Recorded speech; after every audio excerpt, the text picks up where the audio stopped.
Number 10, frequent visitor. In the original Fnaf, if you were ever successfully attacked and killed by an animatronic, it was likely Bonnie. I mean, probably wasn't Bonnie all the time, but trust me, Bonnie's a big one. Bonnie the Bunny is one of the most active characters in the original game. He really likes to come out and play and roam the pizzeria at night. So he is really the one that you need to keep an eye out for when it comes to those lights in the doors and your cameras, as you likely will see a lot of movement from Bonnie. In fact, you'll probably just see Bonnie like waiting to jump on you later in that game, pretty much the entire time. Bonnie pops up at your left door, so that's the one you want to keep an eye on for Bonnie the Bunny. Number 9, Death Coin. In Ultimate Custom Night, the Death Coin becomes a mechanic that you can use if you purchase it using Faz coins. Bonnie the Bunny is one of the animatronics you can actually use it on, so if you're really afraid of Bonnie, or if they are your least favorite animatronic, though I don't know why you put them in your custom game, or if you just don't want to have to worry about Bonnie, this might be a good idea for you. The Death Coin can only be purchased and used once per night and allows you to basically ignore or delete a character for that night. It can't be used on all of the animatronics, but it can be used on Bonnie, if you so choose. Number 8,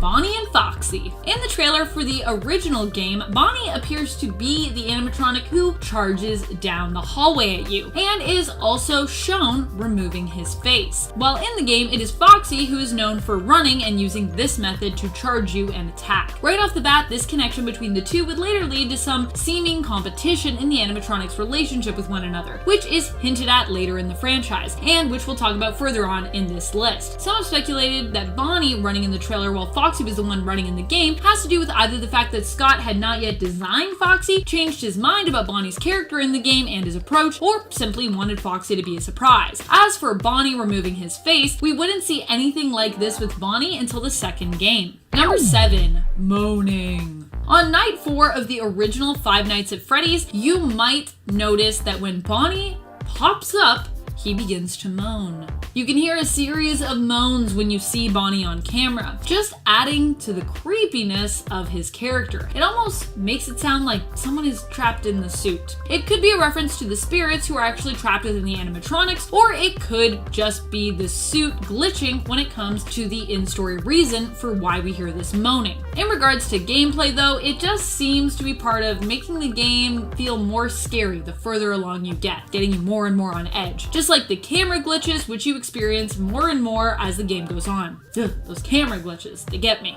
I'm like, no thank you. Stop glitching, camera, why you like that? Also, why do I have limited power? What is this? Number 6, freaky eyes. When it comes to Bonnie, a lot of people have noticed that in his withered form, the light of his pupils actually change. It could have to do with a change in the amount of light that shines on withered Bonnie, or it could have to do with a change in his mood. But his eyes switch between being bright white or bright red. Either way, withered Bonnie is terrifying and is likely still going to try and come for you, no matter what the color of his eyes. Number 5, first animatronic. Bonnie is said to be the first animatronic that was designed by Scott Cawthon. Apparently, in an interview, Scott shared that during the early stages of game development, Bonnie's face actually popped up and caught him off guard, as it appeared in a spot where it wasn't supposed to be. Being unexpected, Bonnie's face gave Scott a big jump scare of his own, and that was the moment that Scott knew with Fnaf he had something really interesting. That moment itself likely inspired a lot of the pop-ups that you experienced during the gameplay.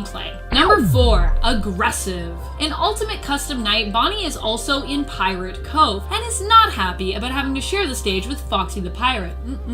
Another nod to those two having a potential close and competitive relationship. As a result of being forced to share Pirate Cove, Bonnie becomes a lot more aggressive in the game. And whereas you may be used to having to frequently check on Foxy, if Bonnie is actually the one in Pirate Cove, you don't want to catch him on camera. Whereas Foxy wants your attention, if you catch Bonnie on camera, it will make Bonnie come towards you. So the opposite of what you're used to dealing with when it comes to Foxy in Pirate Cove.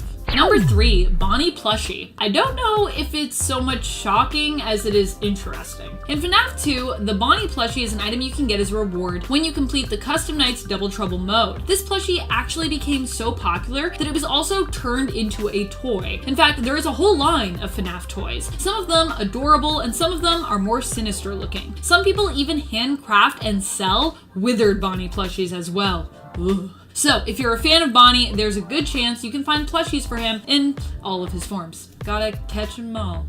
Number 2, Mr. Munch. Many have drawn similarities between another lovable real-life pizzeria character, real life, and Bonnie the Bunny. That character is Mr. Munch. Mr. Munch and Bonnie both have a similar shaped body and face. While Mr. Munch is not a bunny, he is purple and has similar eyes to Bonnie, except that Bonnie's eyes are red or pink. In Fnaf 2, people also noticed that Bonnie's teeth appeared to be more pointed, similar to the shape of those of Mr. Munch. Many have likened Freddy Fazbear's Pizzeria to that of Chuck E. Cheese's, which also is known for its animatronic characters, as well as comparing Freddy Fazbear to the lead animatronic in the band Rockafire Explosion, who is also an anthropomorphic animatronic bear, like Freddy. Number 1, Nightmare.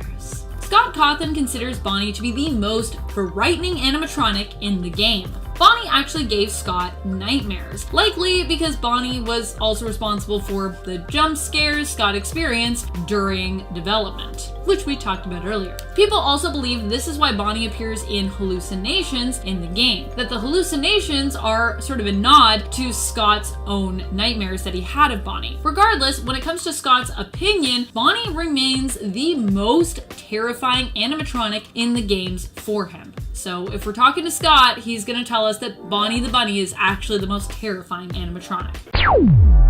And at 10, Withered Bonnie. The original Withered animatronic. Withered Bonnie hails from Fnaf 2, where the original 5 were broken down and dismantled. Withered Bonnie is the original nightmare animatronic, missing a face and only having 2 red dots for eyes. This would give any of us nightmares when we first saw it enter our office. Withered Bonnie has multiple rows of teeth, which is confusing to me because why would an animatronic that's meant to be an entertainer at a children's pizzeria need more than 1 row of teeth and have those teeth be hella sharp? Withered Bonnie is pretty spooky, but considering how it's the first one and things only get worse from here, I can't really put it anywhere higher, especially when one of the scarier ones is from Fnaf World. And at 9, Shadow Bonnie. But that editor put the name though. I don't want to spell that shit out. Shadow Bonnie also made an appearance in Fnaf 2, but is more so a main character in Fnaf 3, where the character makes an ultimate appearance as a glitched out game character, well, minigame character, and a statue you need to click on to enable the glitched minigame. It's weird. Shadow Bonnie also made an appearance in the Fnaf AR game. This character has been all over. RWQFSFASXC is just a pitch black version of Bonnie with glowing eyes and teeth. It's pretty weird when you think about it, and honestly, it could just be the red jump scare from Fnaf VR. That could just be Shadow Bonnie. No matter, being just a void of pitch black energy can make any animatronic scary, and honestly, we don't know how Shadow came into being. Yes, I meant to say that, so. There are some theories that it was someone who got spring locked in the suit before Afton, or that someone else got killed, but we don't know for sure, and that makes it even scarier. And at 8, Glitch Trap. Glitch Trap is the code version of Bonnie from the VR game Fnaf Help Wanted, where he serves as a main antagonist of the game and a reincarnation of William Afton after his soul latched onto a circuit board containing usable code. He manifests in the game and is somehow able to control certain aspects. He is somehow able to interact with the endings of the game, being the one to stuff us into the Freddy suit. The thing is, like, he wasn't supposed to be in the game, so why does he have such an important role at the end of the game? Then he starts dancing once he's able to kill us and stuff us once again. Glitch Trap is reminiscent of the first suit that William used to kill. The stitch marks on his joints indicate such, and that's really off-putting. Knowing that this is the first instance of William killing someone just sets me on edge. It's scary in another kind of way, the way that sticks with you long after you've closed the game, especially when we see him lure us into a dark room from behind a curtain. Okay? Not trying to like say anything that will get me demonetized, but you know. And at 7, White Rabbit. The White Rabbit is a version of Bonnie first appearing in Fnaf World, and while this game is probably the least respected and most hated in the series, my god is this thing terrifying. This is like a miniature version of Bonnie. Not bad, right? Well, the thing is, it's completely white and has sunken black eyes with no pupils. It's kinda like me, except I'm pastier. Yeah, that makes this thing look freaking terrifying, okay? I don't care that you're going to the comments right now to complain that this character is here. It happens every time. Okay, there's at least always 5 people that say, oh, this isn't scary as hell, why are they on this list? Scary is subjective, okay? Anyway, this little white rabbit is one of the scariest versions of Bonnie in the series. It's only higher on the list because of the game, and if it was something like Fnaf 4 or another main series title, it would have been scarier, especially like putting it in a situation like that, but nevertheless, it deserves the spotlight. This thing was like 7 feet tall, and coming for me, I'd shit myself.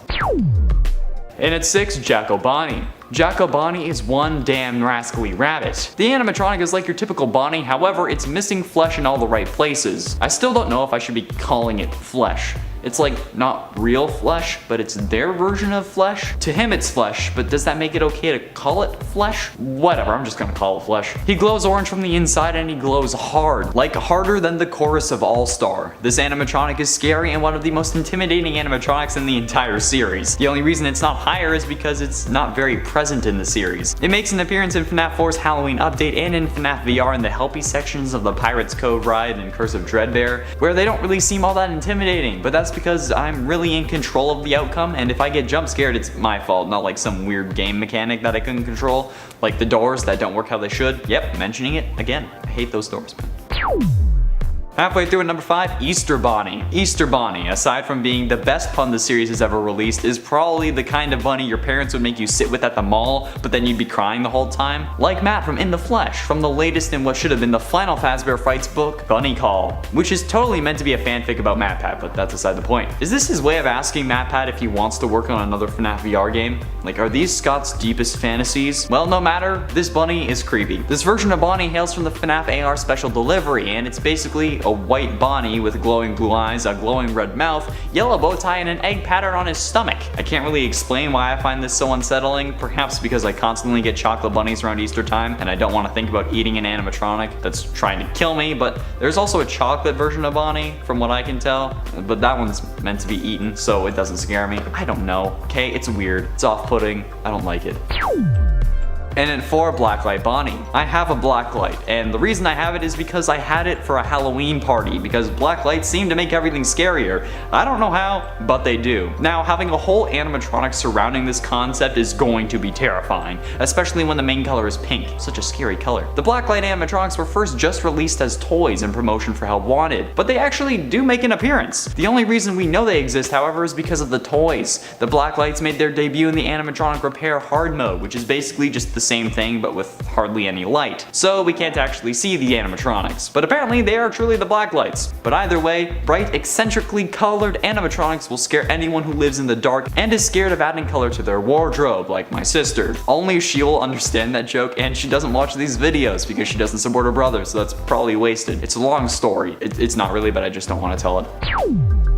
Getting close to the end, and at number 3, Nightmare Bonnie. Nightmare Bonnie is absolutely freaking terrifying, okay? Have you seen those goddamn teeth? I don't know what little kid was able to imagine this kind of thing while in a coma, if it was the sound discs that were making him see it in a coma or what, but like, holy living crap, this is some messed up garbage. I've never really been scared of Bonnie, okay? Some of these are unsettling, but nothing has really been holy crap, I'm not gonna sleep. But Nightmare Bonnie is literally going to give me plenty of nightmares. Well, I guess the name checks out then. I would have included Twisted Bonnie on this list, but there's not much official art of the character, and I don't want to screw over the editor, who may be me having to do this, and I don't want to make him use a load of fan art, because you know, we never use fan art. Ever. Ever, ever, ever. Technically, fan art's illegal because you're using the IP that you don't own, but that's aside the point. Nightmare Bonnie has been torn to pieces like every man after seeing Chris Evans. Like, how are we supposed to measure up? Yes, pun 100% intended. Nightmare Bonnie is one of the real living embodiments of fear, and these next two aren't gonna make it any easier for my sanity, which is already depleting, because the goddamn series.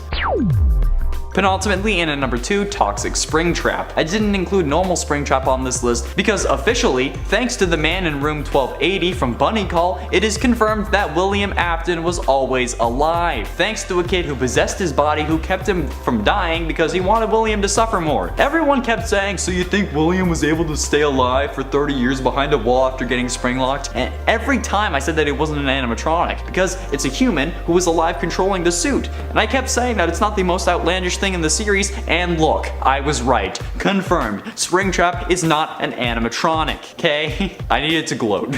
However, Toxic Springtrap from FNAF AR Special Delivery is, because he is a variation on the character instead of being the real Springtrap. Now, I could be wrong here, I haven't played Special Delivery and I don't know the lore behind this, but it appears as if Toxic Springtrap is a separate entity because he does act more aggressively, whereas Flaming Springtrap acts the exact same and would have a canon explanation thanks to the FNAF 6 ending, if he did catch fire at least. Toxic Springtrap has wart-like bubbles all over his skin that appear to be some form of poison that bubbles or something like that. I don't don't know, it's really gross and nasty and puts me on edge. He's purple, he's like sludge. It's not okay. Finally, in at number 1, System Error Bonnie. System Error Bonnie, or System Error Toy Bonnie, depending on what you want to call it, is one of the creepiest goddamn animatronics in these damn games. Okay? This animatronic is completely red and appears to be glitching, similarly to how Glitch Trap glitches in Fnaf VR before you defeat him. This thing is probably the creepiest form of Toy Bonnie ever, and it doesn't help that it looks so menacing. The System Error version of Bonnie is more aggressive, it's angrier, at least it seems that way. I can't explain how this is so creepy, okay? I just saw it and immediately knew it had to be number 1. I didn't even know about it until this list. Maybe I should play Fnaf AR on the channel. I don't know, I need room for that though. My apartment's a mess, so I can't do it there. And at 10, Funtime Bonnie. The Funtime animatronics were introduced in Sister Location, the 5th game in the series. However, Bonnie was actively missing from that lineup, aside from a couple small hand puppet versions that are unsettling on their own. This left a rabbit-shaped hole in our hearts, so Funtime Bonnie was created. Well, was created by fans. We don't think that there is a Funtime Bonnie that actually exists in the lore, like how the Chica version was rented out. You know what I'm talking about. If you've watched other lists about fan versions, you'll know that the Funtimes creep me out. The ability for them to move their faces is wrong, and it's really a selling point behind why they're scary. And at 9, Nightmare Withered Bonnie. Imagine Withered Bonnie but on an illicit substance and you have Nightmare Withered Bonnie. Withered Bonnie is already scary enough with the beating red eyes and the rundown visuals. Even if it's just Nightmare Bonnie with Withered Bonnie's face, it's already even more terrifying. And we all know how Scott feels about normal Bonnie. Add in the Nightmare version and he's already crapping himself, and then add in the Withered version, and then this is the reason he retired. There, I said it. Not because of any controversy or him being tired and wanting to make other games, but because of Nightmare Withered Bonnie. It's an ungodly creation that must be stopped. But actually, it's really cool. Good job to people who made versions of Nightmare Withered Bonnie. I'm not dissing you, it's fine. They're good. And at 8, Nightmare Glamrock Bonnie. Yet another set of animatronics without any Bonnie representation. The Security Breach Glamrock animatronics, from what we've seen in any trailer so far, don't have a Glamrock Bonnie. He only really appears as the mascot of bowling. However, fans have yet again made Glamrock versions of Bonnie, but those weren't scary. So in classic FNAF fashion, if you want something to be scarier than it is, just throw Nightmare in front of it, and then boom, you have an unholy abomination that will eat your soul and devour your balls. I don't know where that last part came from. Nevertheless, Nightmare Glamrock Bonnie looks exactly how you'd expect a Nightmare version of a Glamrock Bonnie to look, with shoulder pads, okay? That's probably the scariest part, if I'm being honest. And at 7, Havoc Bonnie.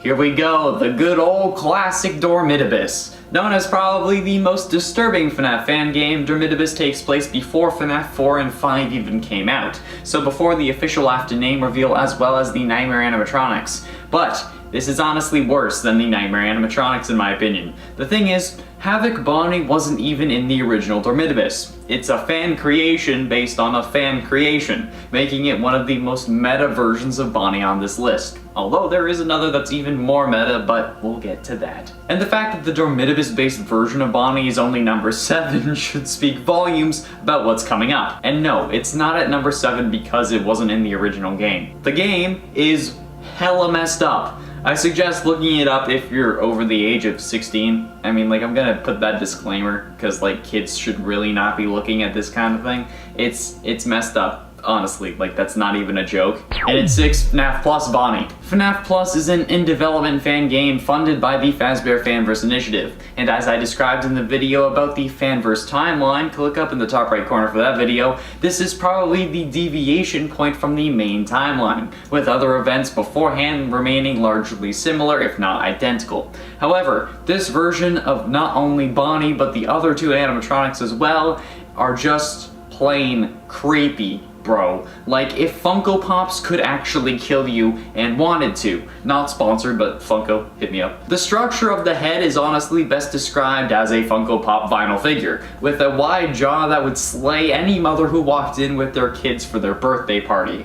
But it's so creepy and off-putting. Like, they certainly nailed the creepier and darker theme that these games are going for, because these remakes set me on edge, and it hasn't even come out yet. They put me on edge like I'm Lady Gaga, but I'm on the edge of terror, not glory. Trust me, looking at these horrifying versions is not glorious in the slightest, and neither is making FNAF videos on the daily. Halfway through in number 5, Nightmare Toy Bonnie. I thought that the Nightmare versions couldn't get any worse, yet here we are. I remember someone commenting on the alternate fan versions of Chica list saying that it was more like a fan alternate versions of Toy Chica list, but the toy animatronics are just another version of the original, so it wasn't a different list. It's the same thing, so don't pester me about this one this time around. Nightmare Toy Bonnie is a monstrosity that needs to be banished to the depths of hell and then sent by Satan to the empty because he doesn't want to deal with it. And I would understand why. Looking this up, I didn't think I would be as frightened as I was, but holy ever-loving crap, this actually kind of shocked me. The toy aesthetic just seems to make the Nightmare versions even worse. I don't know what it is. It's just like the toy animatronics as nightmares just makes the absolute scariest Nightmare versions, I swear. I don't know what it is. If you have any theories as to why this is a thing, let me know in the comments. And at 4, Ignited Bonnie. Remember when I said it would get more meta? Well, here we are, with the meta levels rising above that of Central City, because Ignited Bonnie comes from the joy of creation, a FNAF fan game where we play as Scott Cawthon in the real world. Yeah, you heard that right. In this game, you play as the creator of FNAF himself after he retires the series 2 years after the release of the first game. But the animatronics don't like that, and somehow break out of the game to attack Scott, his family, and Michael Afton. This game is also getting a new version as part of the Fazbear Fanverse initiative, and honestly, I'm excited to see what's coming, but I'm curious as to how they'll fit it into the story. Joy of Creation is seen as one of the scariest FNAF fan games, so it's obvious why it would get a new funded version. I feel like Scott also just liked the idea of being a playable character, because I know I sure as hell would. It would give my ego a much needed boost, so I get it, Scott. I get it. Getting close to the end, and in number 3, Draw Kill Bonnie. Draw Kill Bonnie was actually a version I was recommended on previous videos. Multiple comments suggested that I look up the Draw Kill animatronics, and honestly, I'm glad you told me, because goddamn this thing is menacing. Called Bonnie Bot by Draw Kill on DeviantArt, it's a disproportionate Bonnie robot that is actually made to look like metal, instead of being like kind of fuzzy with a metal interior. We all know how I feel about disproportionate things. They always end up making things more off-putting than normal. And the hands on this thing are just gigantic, which makes me think that it's just going to crush me and then use its arm like a hammer and just keep pounding on my head until I'm 6 feet under or just pulverized. These Draw Kill animatronics are damn terrifying, and I'm really thankful for your recommendations. So if you have any other animatronics or animatronic versions that you want me to check out for characters I haven't covered on these lists, be sure you let me know down below, because it will be really helpful when I end up making those videos, and I don't have to use the same 10 keywords over and over again, because Draw Kill is definitely in the reservoir now. We know that I just look up the same things just with different animatronics, let's be honest. Penultimately, in at number 2, Sinister Bonnie. Speaking of using the same 10 keywords over and over again, if you knew these lists, then you knew that Sinister Bonnie was bound to make an appearance. From the unfinished, unreleased, and cancelled fan game Sinister Turmoil, we have Sinister Bonnie, an animatronic best described as a repaired Nightmare version. With teeth sharper than Eminem's lyrics and an overall demeanor more intimidating than Dwayne Johnson, the animatronic is some pure nightmare fuel, and it's clear to see why. Every time I see one of these sinister animatronics, I'm glad that this game didn't release. Not because it wouldn't have been good or because the game was just looked awful. I'm sure the game would have been amazing, but because I don't have to deal with these things. I don't have to interact with them anywhere other than still images where they can't actually hurt me. And that's what really matters to me in the long run. Avoiding being scared at all costs. I don't understand why people like feeling scared. Like, I feel like it's probably like a kink thing if you ask me. Cause you know, fear evolved to protect us, and being scared is a bad thing. But nevertheless, these things are so wrong, but so right. At least so right in the scare department, and wrong for my pants, because at this point all of my pants are brown and the laundry room smells atrocious, especially because it's hot outside.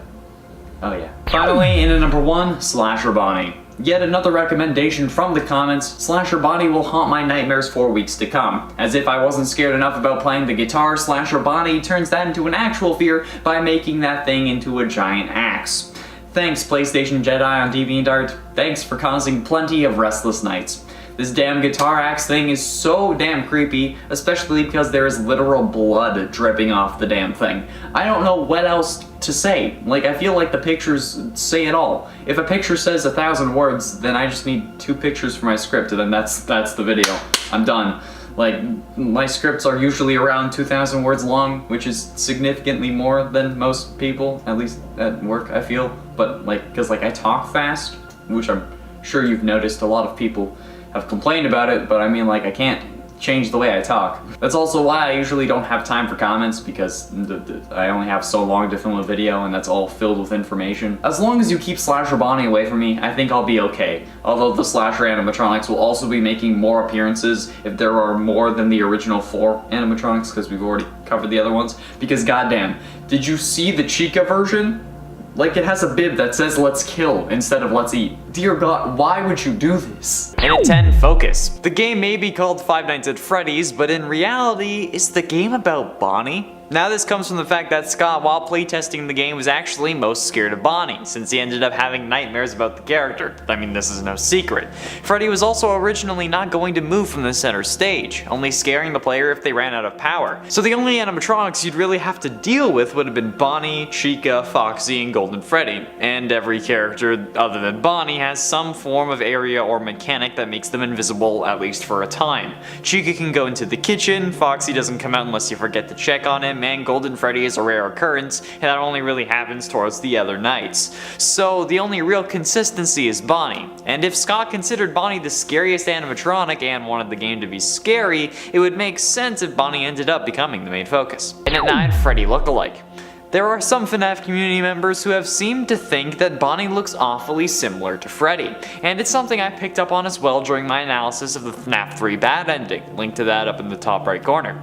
Their facial structure is relatively similar, especially when compared to Chica or Foxy, so why could this be? Well, it comes from FNAF 2. The withered animatronics are meant to be the original ones, however, Bonnie is missing their face. It's believed that when FNAF 2 ends and the toy animatronics are scrapped, that they repair the originals, which is true.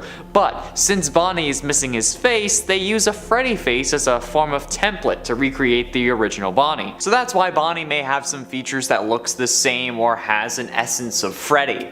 I mean, it could absolutely be what happened, given that the toy version of Bonnie is so different from the original, but I mean, it's probably just similar because it's a video game model, or because, you know, they were made by the same guy.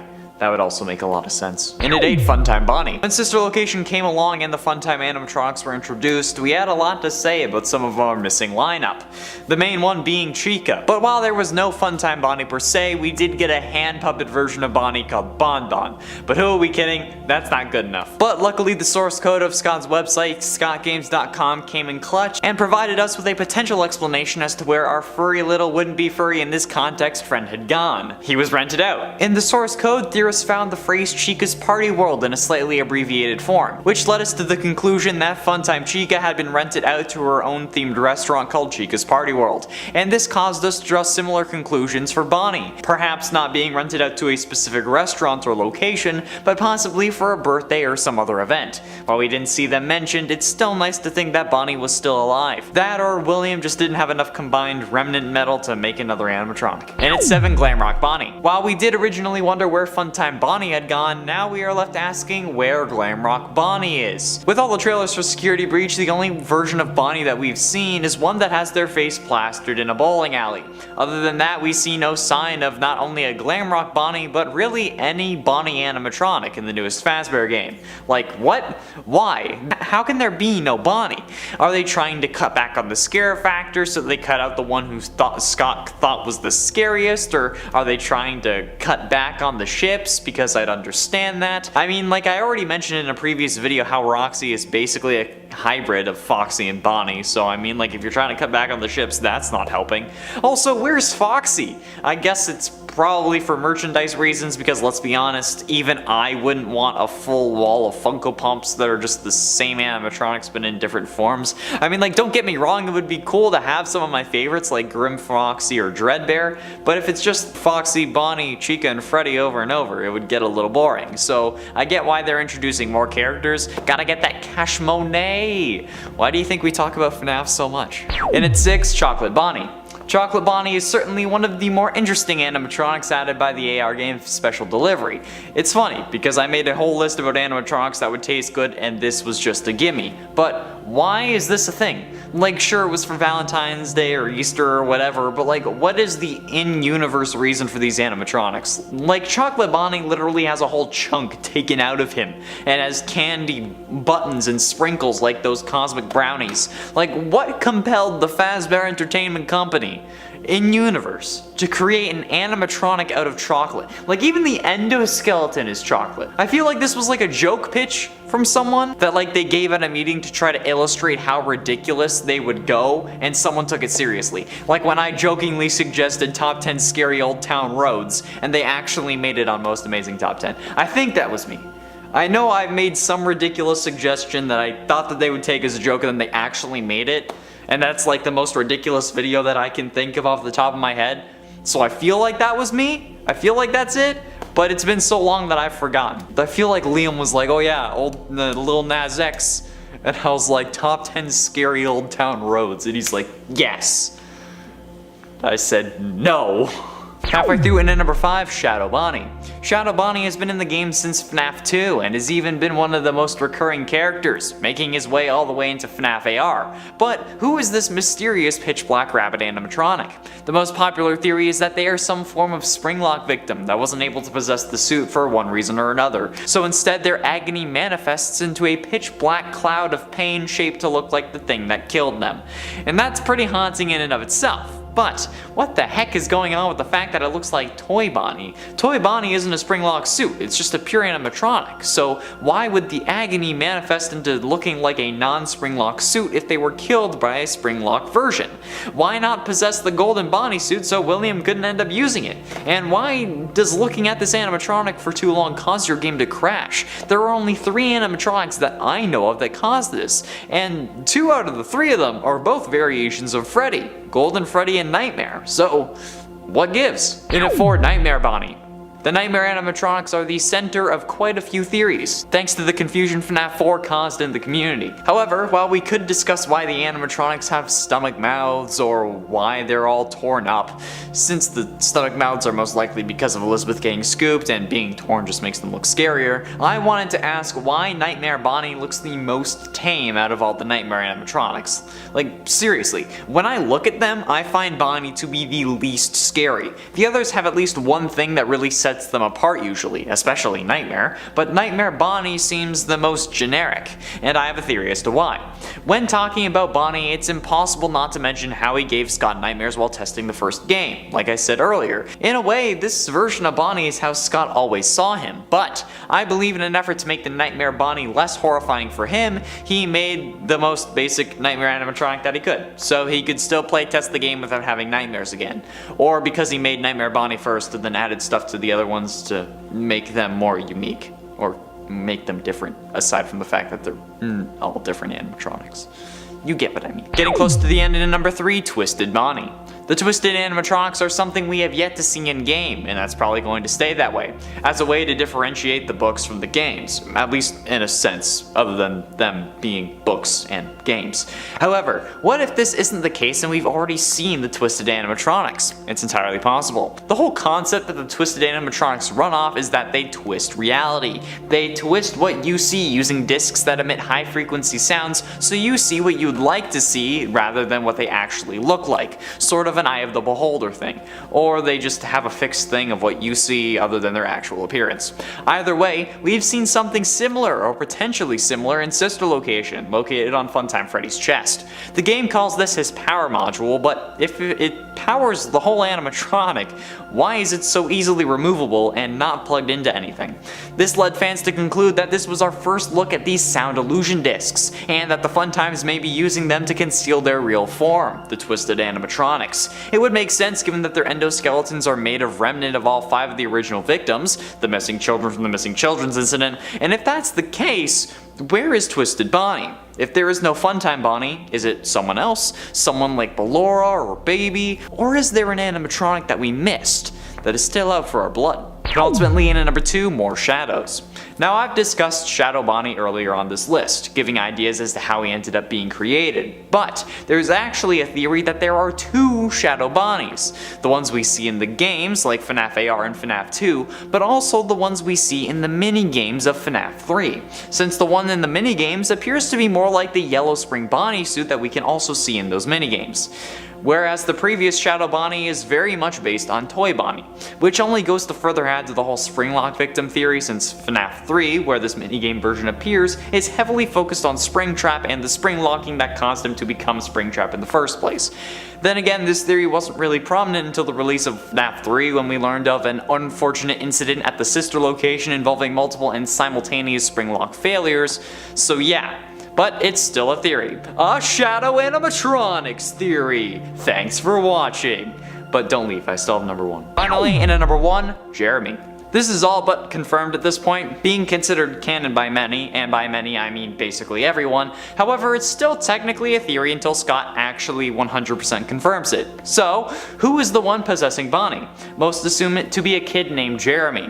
Why, you ask? Well, thanks to Fnaf 3 and Fnaf 6. Fnaf 3's endings feature the heads of the original 4 or 5 animatronics, laying on the ground with lights either on or off. I mean, like, those are really the only 2 options. However, the placement of the heads is something to take note of, since in the Fnaf 6 Lorekeeper ending featuring the gravestone picture, it also has a similar placement to the heads, with one remaining mysterious and away from the others, this one being Cassidy's grave behind the grass, relating to Golden Freddy's head in the back of the Fnaf 3 Bad ending. The other graves go as follows: Gabriel, Fritz, Susie, and Jeremy, and the animatronic heads go Freddy, Foxy, Chica, and Bonnie, which kind of annoys me, since the most common way I've heard the animatronics listed off is Freddy, Foxy, Bonnie, Chica.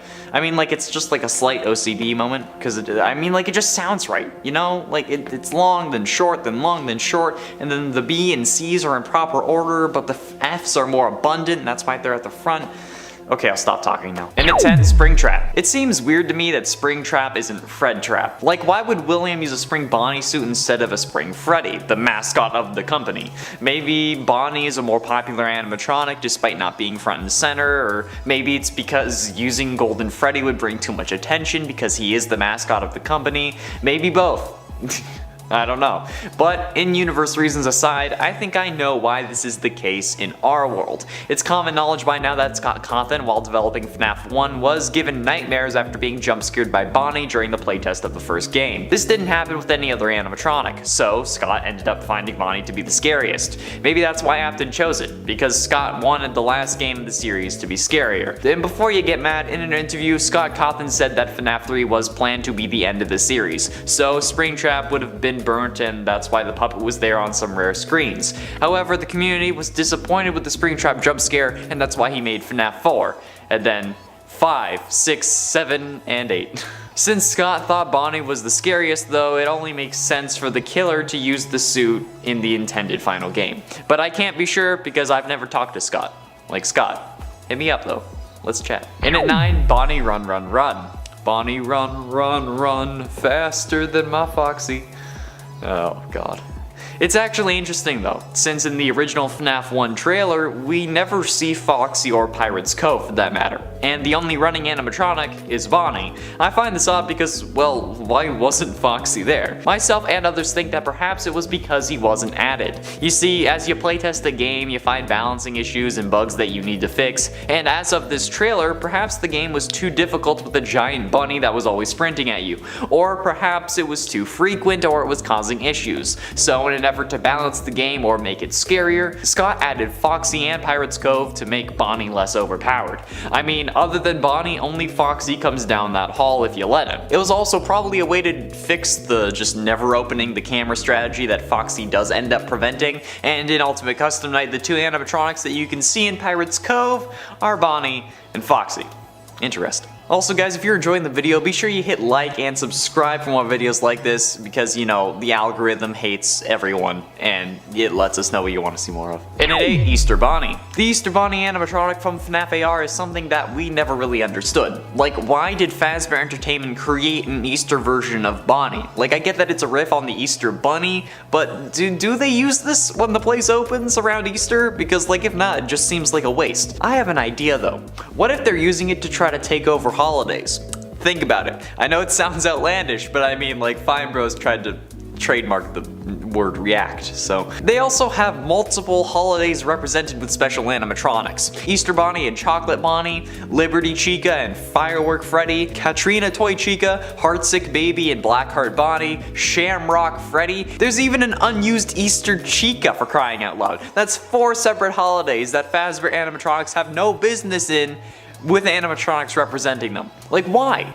Like, I feel, personally, like Fazbear Entertainment is the FNAF universe's Disney. Like, they want to literally own everything, and this includes the holidays. They want $1 every time someone wears green on St. Patty's Day. Every time someone ends up in a dumpster drunk on St. Patty's, they want a nickel.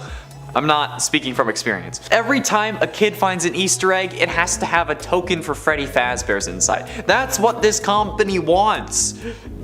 A total, absolute monopoly. And you know what? They're close. They really are. And at 7, Toy Bonnie. The FNAF 2 toy animatronics are pretty interesting. They're meant to be able to access criminal databases to detect predators and killers so that another missing children's incident doesn't happen. However, they attack us even though we haven't done anything wrong, at least to our knowledge.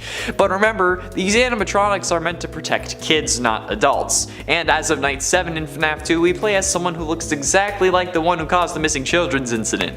But I don't think that's what's happening here. I think these animatronics were intentionally flawed so that they would get scrapped. And look, that's exactly what happens. Why do I think this? Well, who made them? William Afton. We know this because he is the suit technician we hear about in FNAF 3, and we see him helping someone into a Golden Freddy suit in FNAF 4's 8-bit minigames. So William was the one who made these animatronics, and he's also the one who caused the missing children's incident. So if these characters were meant to detect him, wouldn't he want them to just attack every adult so that they would end up being deemed defective, and then he would have another killing ground again? I mean, like, it makes sense to me. He could have just not programmed himself in, but honestly, that would probably be even more work, so he might as well make them horrible. Sounds easier. And at 6, similar to Freddy. Last time I talked about how some fans think that Bonnie's face was remade using Freddy's as a template, hence why they look slightly similar. However, this time I want to discuss how not only their faces look similar, but how the rest of them does as well. Looking at the animatronics, each have a bow tie and no buttons, whereas no other animatronic in the first game has a bow tie or tie of any kind for that matter, unlike yours truly. They also have a similar body type, with their original versions basically being identical. And we know that Bonnie is meant to be blue, however this original version looks to be more purple than blue, which did confuse some people at the beginning. But if Bonnie was just a Freddy animatronic with different ears, that would explain the color difference between the original and the toy version. From what I understand about colors and how subtractive colors work, subtractive being when you subtract light from colors when adding them instead of adding it like you do on a computer, blue over Freddy's brown would result in the purplish color we see original Bonnie have. And I mean, like, if they already had another Freddy animatronic, it would be cheaper just to recolor it. So is Bonnie more than a Freddy face clone? And are they more alike than we first thought? Probably. I mean, it would save a lot of money. Halfway through in at number 5, leader.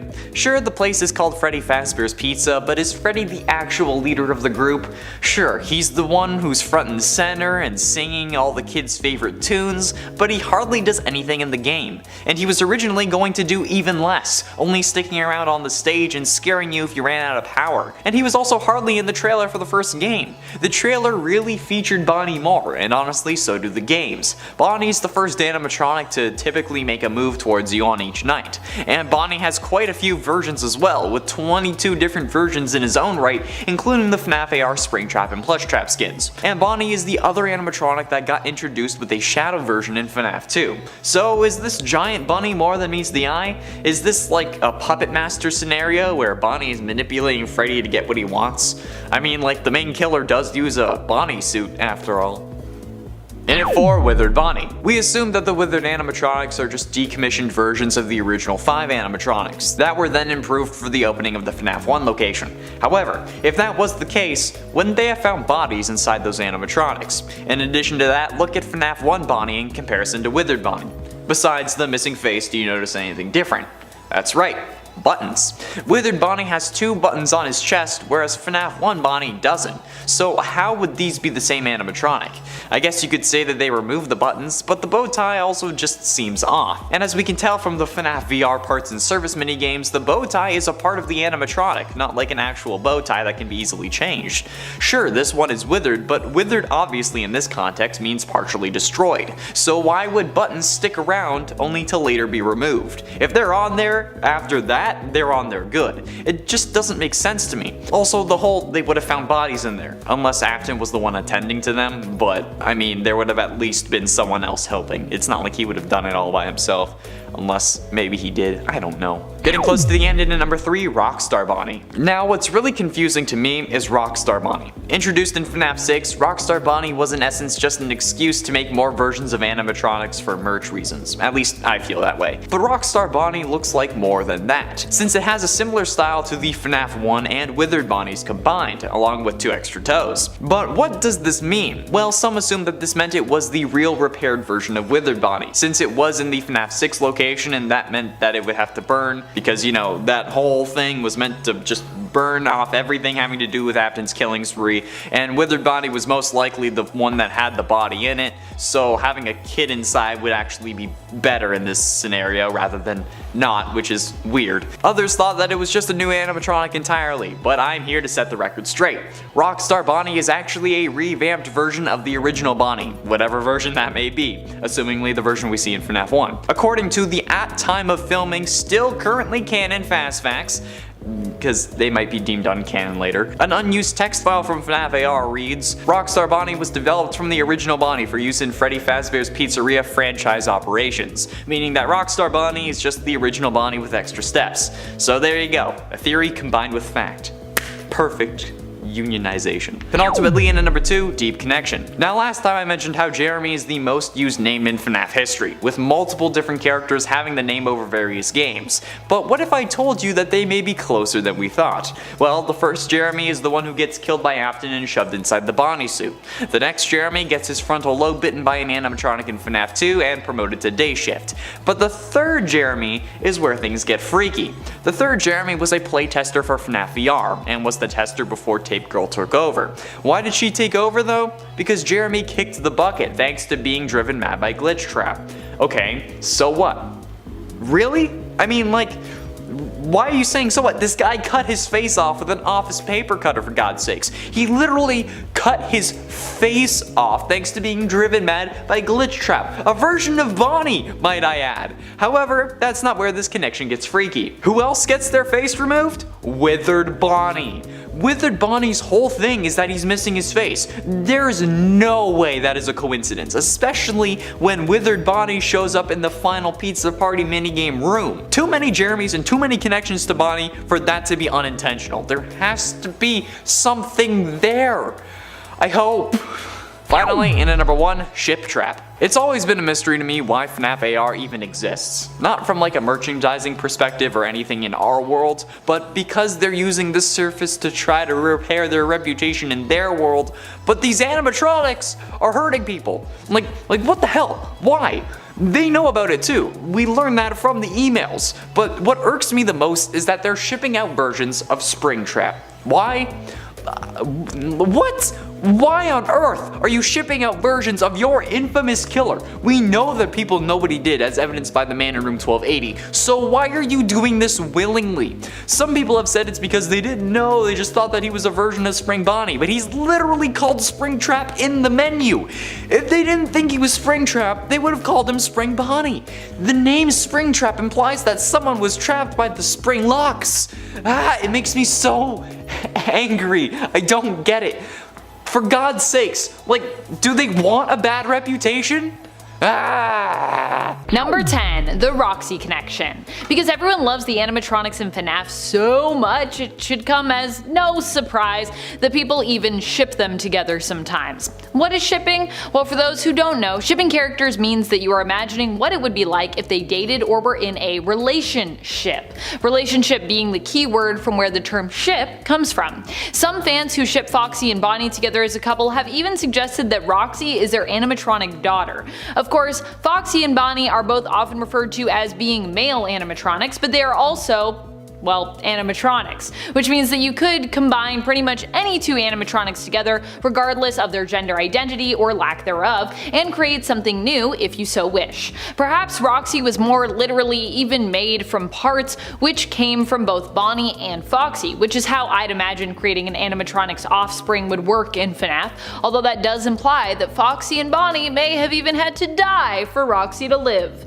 Pretty dark. Number 9. Montgomery Gator is the new Bonnie. When it comes to who is who in terms of character replacements, this one might seem a little on the nose, but it's still important to note. Montgomery is obviously meant to be the new Bonnie in the games. This isn't just because Roxanne matches up more neatly with taking over Foxy's place, which a lot of people have referred to due to their similar appearance. It's also because of Montgomery versus Bonnie's place in the band as lead guitarist. It seems as though Montgomery is filling in that position in the band, but also in the games in general. And friends, before we move on to this next spot, if you are loving this list and you want some more security breach theories, perhaps regarding specific characters, be sure to let us know by giving this video a thumbs up. Number 8. Montgomery is the old Bonnie. We're being led to believe that security breach takes place during present day, 2021 or 2020. But what if that just isn't true? What if security breach actually takes place during a different time period? The 80s style of the game cannot be ignored. But the question is this some future trend 80s style where retro is made new again? Or does part of, or potentially all of the game actually take place during the 80s and we've been led astray by the clues that we've gotten so far? Is this some kind of weird misdirect? And if it does take place in the 80s, is it possible that Montgomery was only a temporary replacement for Bonnie who later rejoined the group afterwards? Perhaps because something bad happened either to or with Montgomery that got him removed from the group and dismantled, something that perhaps that game will explore. Number 7. Surprise Bonnie! Another theory is that Bonnie isn't actually left out of the game at all, it's just that they were simply not in the trailer. Instead of Bonnie being a character that we'll never see, they are simply a character who hasn't shown up yet but will eventually. Instead of Bonnie being a featured character, that might be an Easter egg or some kind of animatronic surprise that is waiting around the corner to meet us. Anyone see that bowling alley? That could be all the Bonnie we get, honestly. Although it is important to note, just because we haven't seen neither tail nor ears of Bonnie as an animatronic doesn't mean they aren't just lurking somewhere in the game behind the scenes. Perhaps they aren't in the main band, but instead are relegated to their own super secret attraction, or perhaps they're just chilling at the bowling alley and we just haven't seen them yet. Number 6. Time traveling Bonnie. What if Bonnie is in the game but giving away just how they showed up would ruin the story for the fans? I've long been wondering if the entirety of Security Breach actually does take place in the present day. After all, we do see a ball pit in the trailer, and fans who have also read the Fazbear Frights books know that the main mention of a ball pit in that series involved time travel. It was a time traveling ball pit. Is it possible that this ball pit could also allow us to time travel, but instead of going to the dingy and grimy Jeff's Pizza, it takes us back in time to another Freddy's location, perhaps even the same location we are in the present, but as it was originally back in the 80s? Is it possible that through time traveling to the past, we could see Bonnie featured in the game, perhaps even a newer version of Bonnie than we're used to seeing, although a newer version to us, but still a version from the past? Does that make sense? We could even still see Bonnie glam rocked out for all we know. Number 5. Glam Rock Bonnie. There are theories that Glam Rock Bonnie does exist, but simply has been cut out of the trailer. Why? Well, we don't really know, but perhaps it's because showing Glam Rock Bonnie would give too much away in terms of the gameplay or the story. It's possible that Glam Rock Bonnie is either directly operating as our ally, or perhaps is tucked away in an area of the game that to show us would basically ruin the whole thing. Glam Rock Bonnie could exist though, and perhaps could even have been temporarily taken out of service, which might even be why Montgomery Gator is there to begin with. With human bands, there are times when you might see a band with rotating bandmates as some get pulled into other projects. In this case, it could be because Bonnie is just glitching out, so maybe Bonnie's out for now but will be back? Number 4. Vanny is the new Bonnie. What if Bonnie is actually being replaced by another non-animatronic? Oh, Vanny. MatPat has theorized in the past that Security Breach will be a sort of passing of the torch to a new cast of characters, introducing both new humans and animatronics who could be allies or enemies, or even protagonists. If this is true, then it seems likely that Vanny could be the new Bonnie. After all, both are rabbits and both are antagonists. This would mean, however, sadly, no more Bonnie for us, as that role is already filled. Sad. Unless of course something even more sinister is going on when it comes to who might be taking over the role of everyone's favorite animatronic bunny bandmate. Number 3. Bonnie becomes Glitch Trap. We've all focused on the fact that Glitch Trap is looking for a human host just based on what seems to be implied with him needing or wanting Gregory for some yet unknown purpose. A lot of people assume that Glitch Trap will try to possess Gregory and use him as a host, but does this really make sense? After all, if you were going to take over anyone as an adult, would you really choose to become a child? I mean, being a child was cool and all, but children aren't really able to do as much as adults are because they don't have permission from either their parents or the government. There would be a lot that you couldn't do simply because you just weren't old enough yet, or even because you might not physically be capable of that yet. So why would Glitch Trap want Gregory for this purpose? It's more likely to me that Bonnie is actually the intended host, and Glitch Trap plans or perhaps has already moved into an animatronic and taken hold of it. The fact that Bonnie isn't seen in the trailer could mean that Bonnie is the one who will show up as the new main antagonist, fully possessed by Glitch Trap. And we'll get a big reveal of this, which is why Bonnie doesn't show up, so as not to ruin that big reveal. Number 2. Nightmare Bonnie? What if the hand at the end is actually Bonnie, or at least a version of Bonnie? Some have theorized that this could be William returning as either an endo version of Bonnie, or perhaps as Nightmare Bonnie, even more frightening. This would also make sense if this was the direction the game and story decided to go in, considering that before he retired, Scott Cawthon was working on Security Breach. Scott has always said the animatronic that scares him the most is Bonnie, so it would make sense that Bonnie would end up as one of the most scary characters that we have in this game, William Afton. Number 1. Bunnies are bad. One theory suggests that Bonnie might not appear at all in this game because Fazbear Entertainment's Freddy Fazbear's Mega Pizzaplex is actually part of a soft reboot of the entire franchise. So, why wasn't Bonnie invited to this party? Because Bonnie is a bunny. And considering that Springtrap was the one behind the murders with William Afton wearing that suit, causing the incidents that had the location shut down in the first place, and basically made them go bankrupt, it would make sense for them to feel that it might just be best to stay away from all the bunny animatronics in general, just to be safe and make everyone feel more at ease. However, that probably still won't end up working out so well for them, as we know that Vanny and Glitch Trap are likely going to be causing a bunch of mayhem still in this game, and they're also both bunny figures. Yikes. Firstly, based off of what we're expressly told in-game, it could actually be possible. All we really know is that Bonnie ended up going into Monty Golf around 4 AM, and then that was the last place he was seen. Quote from the duffel bag. Security report, 12:24 AM. Bonnie is seen leaving his green room in Rockstar Row heading east towards the atrium. 2:40 AM. Bonnie enters the East Arcade. 4:12 AM. Bonnie enters Monty Golf. That's the last of a repaired Bonnie that we ended up seeing. Since, in another bag we learned, quote, with Bonnie out of commission, we are making Monty the new bass player. Parts and service has already done the proper adjustments. This could be a good thing. Monty could be even more popular than Bonnie. Which, in combination to the fact that Bonnie was last seen in Monty Golf, suggests that Monty is the culprit behind Bonnie's destruction. Which is odd, in my opinion, because like we know Monty loves smashing things, so like that's not the weird part about this. My thought is, where was Monty chilling before he moved into Rockstar Row? Like, we don't see any real living quarters in Monty Golf, and the only other animatronics that we see outside of the core 4 is the daycare attendant who has his own room above the ball pit. So, where could Monty have been staying if not in Rockstar Row? Anyway, if Monty is to blame for the destruction of Bonnie, we could see Bonnie come back in the DLC. But unfortunately, it wouldn't be really to get revenge on Monty, since we see that Monty does indeed face justice. At least, justice if he was guilty for the crimes.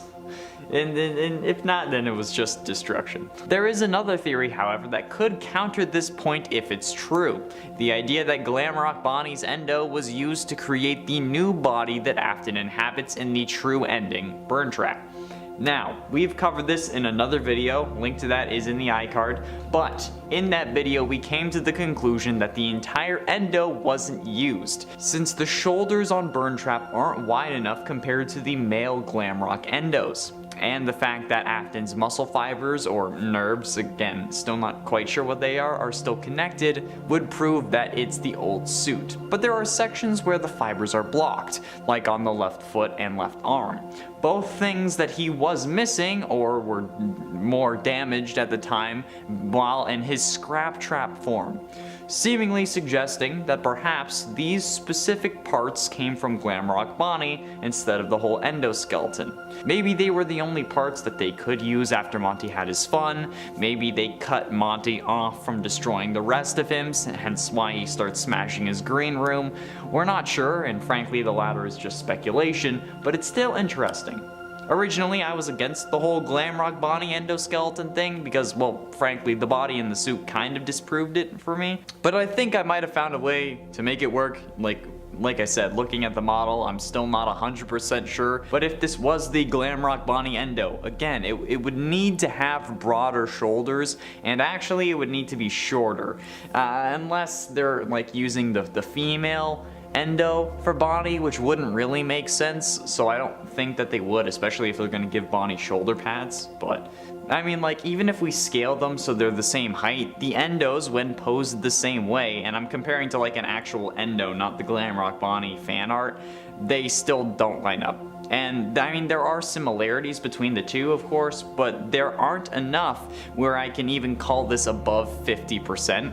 There are also issues of, again, the muscles being woven throughout the body. If it was just the head, I would understand, since they could have just put the old head on a new endo body, but with the muscles throughout the rest of the endo, that's too intricate to have been placed there. Even if they were, they would be dangling. They would just be hanging out, unless they had been stuck there, like, with super glue.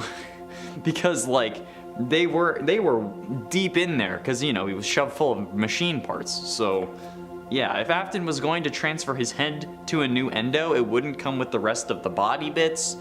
So yeah, I'm gonna go with they added the arm and the leg on after the fact.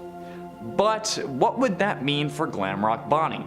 Well, it would mean that if decommissioning Bonnie was a part of Vanny's plan to resurrect Afton, there would really be no Bonnie available that you could bring back, since he would really just be decommissioned. And while the other animatronics do come back, losing a leg and an arm is worse than your legs, your eyes, or just being smashed, since he wouldn't really be able to hop around on one leg despite being a bunny, and since he only had one arm, he wouldn't really be able to crawl like Monty does.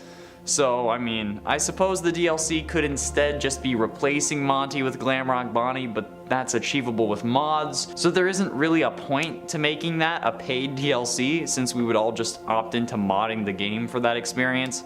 Plus, certainly the model they use for Bonnie wouldn't end up being the one added to the mod instead of the current one. So at this point, we'd need a solid DLC to actually make it worth it. With that being said, however, Bonnie being decommissioned might actually impact his presence in the game, but not to the story, since the DLC could be, like I've suggested before in other videos, a series of missions that involve us investigating his disappearance, possibly as a favor to Freddy, since he really seemed to miss Bonnie.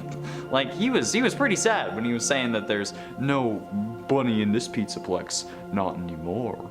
That was my Freddy impression. Maybe it would even be because Freddy was already investigating it or something like that, saying that he knows Monty's been giving him side-eye and wanted to know if that Monty would be coming after Freddy next, since after all, Monty is stronger than Freddy, at least until we break Monty's brains in with a giant bucket filled with balls, which is a total hazard, by the way. I mean, like, come on. The giant bucket that we used to crush Monty is such a issue for health and safety for both employees and for customers. Because, like, if a 6-year-old kid with a 4-year-old's body can use it to destroy an animatronic, how safe is it going to be for literally anyone else? Like, what's the point of the bucket anyway? Like, is it supposed to contain water? Because, like, when it falls on Monty, it breaks the catwalk that we're on. And honestly, water, especially in that quantity, is going to be a lot heavier than some ball pit balls filled with air. Seriously, who the living hell thought that this was going to be a good idea? Or like, how have they not gotten fined for it yet? Or like, how have they not fixed it if they have gotten fined? Yeah, there are guardrails on the catwalk, but that doesn't matter if there's a giant bucket that can destroy the catwalk that you're standing on and then cause you to fall to your death. Especially when falling that distance just like severed Monty's legs from his torso. Anyway, sorry, rant aside, maybe once Freddy has Monty's hands, we're able to investigate the rest of what happened to Bonnie. Maybe we get into Monty's green room and then kind of like suss out what went wrong. And no, that was not an Among Us joke, despite me constantly making Among Us jokes about this game because Gregory is sus, he vented. But like, maybe in the end, we would find Bonnie's casing with a missing arm and a missing leg, and then we would know for certain that I'm right. Now, do I think that this is going to happen? Really? I'm not sure. Like, a lot of people seemingly want to see Bonnie in this game, so much so that they are replacing Monty using mods, but also the idea for the Choose Your Guardian DLC is also very popular, and perhaps even more popular than the others. However, since we know DLCs to be canon add-ons, I'm guessing that a Bonnie investigation would be more likely than switching up the robot who protects us, since honestly, the whole Bonnie thing has less lore implications in the long run. Having someone other than Freddy protect us just seems like it would be too messy, especially with the fact that we would have to steal the other bits from the animatronics, and if we pick Roxy, then we have her eyes the entire game, which is kind of cheating. But like, you know, you get it? You do understand what I mean here? Like, I like the idea, but it's probably just gonna have to be a mod instead of actual canon DLC, okay? I hate to say it, even though I say it every time I talk about this mod.